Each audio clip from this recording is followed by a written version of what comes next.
Alright, तो सज्जन भाई पहले यहीं से शुरू करिए आप, क्योंकि 1 महीने बंगाल घूम के आए अभी। जरा मुझे बताइए, एग्जिट पोल से आप सहमत हैं या आपको लगता है कि ममता बनर्जी वापस आ रही है? नहीं, देखिए, इसमें क्लियरली ये है कि एग्जिट पोल और एग्जैक्ट पोल का तो बाद में जाएंगे, लेकिन ये चुनाव मुझे क्लोजली कंटेस्टेड चुनाव लग रहा है। कारण ये है कि देखिए, 2021 के तुलना में इस बार जो हमें दिखा, हिंदू ध्रुवीकरण निश्चित तौर पे पिछली बार से ज्यादा है, और केवल धार्मिक कारण से नहीं है, उसके आर्थिक कारण भी है, बेरोजगारी का मुद्दा हो या जो स्कीम्स है, बहुत सारी महिलाएं भी ग्रामीण क्षेत्रों में, उन्होंने कहा कि ये तो चला आ रहा है, कुछ नया तो है नहीं। जैसे असम में अरुणोदय में अपने 40 लाख महिलाओं को 10,000 9,000 दे दिया, या बिहार में मिला, या लाडकी बहन था। लेकिन बावजूद उसके आप देखिए कि मुस्लिम कम्युनिटी में भी हमने देखा, और वो हुमायूं कबीर के स्टिंग ऑपरेशन से पहले की बात हम बता रहे हैं, उनमें भी जबरदस्त कौन पिछली बार भी था, लेकिन पिछली बार फिर भी थोड़ी आईएसएफ जो है, नौशाद सिद्दीकी और अब्बास सिद्दीकी दोनों भाई एक माहौल बनाए हुए थे। इस बार मुसलमानों में भी वो एक काउंटर कंसोलिडेशन दिखा, उसमें एसआईआर का भी एक रोल था कि एनसीआर वगैरह से जो कहीं बात कही जा रही है कि जो बंगाली प्रवासी मजदूर थे वो सब चले गए। तो पोलराइजेशन दोनों तरफ था, और दोनों तरफ का मतलब है कि धार्मिक आधार पे हिंदुओं में भी और मुस्लिम्स में भी। अब सवाल ये उठता है कि बड़ी जीत ममता बनर्जी को तो नहीं मिलेगी।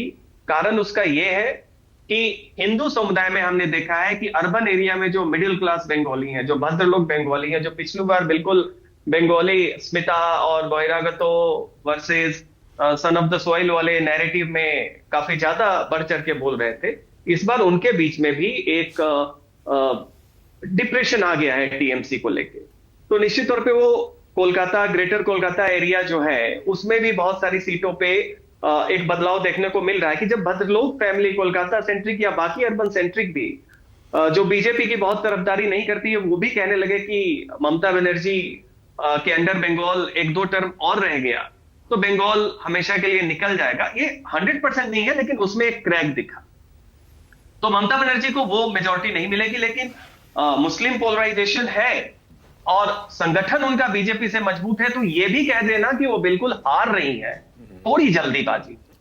अब देखिए बीजेपी की तरफ से क्या है। बीजेपी का हमने देखा कि बीजेपी जो वोट पा रही है, उसकी शुरुआत एंटी टीएमसी वोट के तौर पे हुई। आप नवंबर दिसंबर तक जाते तो आप देखते, जो कि हमने किया था, कि लोग फ्रस्ट्रेटेड थे ग्रामीण एरिया में और शहरी एरिया में। आप सिंगूर के पास आप चले जाए, हुगली में, वहां के आसपास लोगों का कहना था कि वो जो ब्लंडर जो नंदीग्राम और सिंगूर और टाटा के नैनो को भगाने की एक रोमांटिक मेमोरी है कि कैसे ममता का उसमें एक राइज होता है और वो बंगाल कैप्चर करते हैं। अब जाके देखें तो एक रिग्रेट है लोगों में कि री इंडस्ट्रियलाइजेशन का जो एक मौका था, वो ब्लंडर था सिंगूर के वक्त में, नंदीग्राम में, और चूक गए उसके। और ये सब एरिया वो है जहां पे टीएमसी का गढ़ माना जाता है। वर्धमान में आप चले जाइए, जो कि गढ़ माना जाता है, पहले सीपीएम का था, फिर वहां पे आप जाके देखिए। तो वैसी स्थिति में क्या है कि ग्रामीण क्षेत्र में तो बीजेपी ने अच्छा किया ही था, थोड़ा कम थोड़ा, लेकिन इस बार काफी ज्यादा बीजेपी के लिए एंटी टीएमसी सेंटीमेंट थी। बट नवंबर तक लोग क्या कह रहे थे कि भाई हम चाहते तो हैं कि इससे मुक्ति मिले, बट प्रदेश की बीजेपी नेतृत्व और संगठन पे भरोसा नहीं है कि वो हमारे सेंटीमेंट को, मतलब नो टू ममता को यस टू बीजेपी में बदल पाएंगे।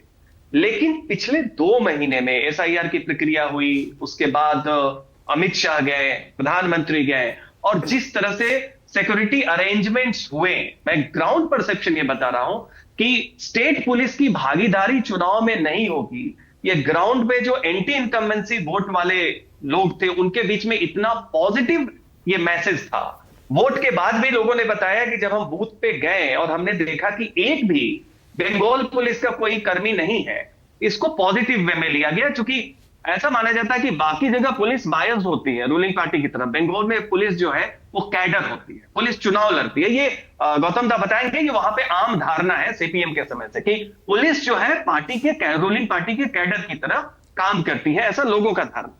तो बीजेपी का एक राइज हो रहा है, और वो राइज स्वतः तरीके से हो रहा है, जिसे अंत में कन्वर्ट करने के लिए सांगठनिक कमी से दिक्कत क्या होता है कि बंगाल में pre poll violence, polling day violence और पोस्ट पोल वायलेंस तीनों होता है, और 2021 का उदाहरण है। अब मान लीजिए मेरे अंदर सेंटिमेंट है कि मैं बीजेपी को वोट करूं, लेकिन परसेप्शन में मुझे लग रहा है कि मैं वोट तो कर दूंगा और कहीं फिर से टीएमसी आ गई, तो मेरा क्या होगा? तो वैसी स्थिति में वो वोटर हेज करने लगता है। तो आप देखिए, जिस तरह के सुरक्षा के इंतजाम थे, वैसी स्थिति में क्या हुआ है, बहुत सारे वोट और परसेप्शन वार आपको जीतना होगा। यह भरोसा दिलाना होगा कि कुछ भी हो जाए सरकार हम बनाएंगे। इसलिए आप देखिए, एक ये भी थियरी चलेगी, बीजेपी को सरकार बनाने के लिए तो 120 सीट चाहिए। ये सब परसेप्शन वार है, साइकोलॉजिकल वारफेयर है।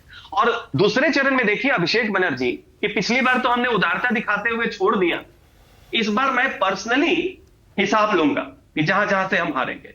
तो इस परसेप्शन वॉर में क्या है, सुरक्षा के इंतजाम में बीजेपी ने काफी जगह सफलता पाई। झारग्राम जैसे एरिया में 90+ वोटिंग हुआ, मुस्लिम एरिया में हाई परसेंटेज पर जाता था, अराउंड 90 जाता था, हिंदू एरिया में 80 के करीब रहता था, 75 के करीब, कुल मिला के 82 से 84%। तो ये एसआईआर का तो फैक्टर था, लेकिन एक पैरिटी जो आई डेमोग्राफिक वोटिंग पैटर्न में, ये दिखाता है कि बीजेपी का भी काफी बढ़िया प्रदर्शन रहेगा। लेकिन इतना क्लोज है, 30-40 सीटों पे दोनों पार्टी अपना दावा कर रही हैं, तो एज टीएमसी का है या बीजेपी का है, ये भी एक तुक्का ही है। गौतम दा कह रहे हैं कि टीएमसी का एज है। ये एक इंट्यूटिव हम लोग गट फीलिंग होता है, लेकिन जो भी जीतेगी या हारेगी काफी कम मार्जिन से फैसला रहेगा, वेव इलेक्शन नहीं है। ठीक है।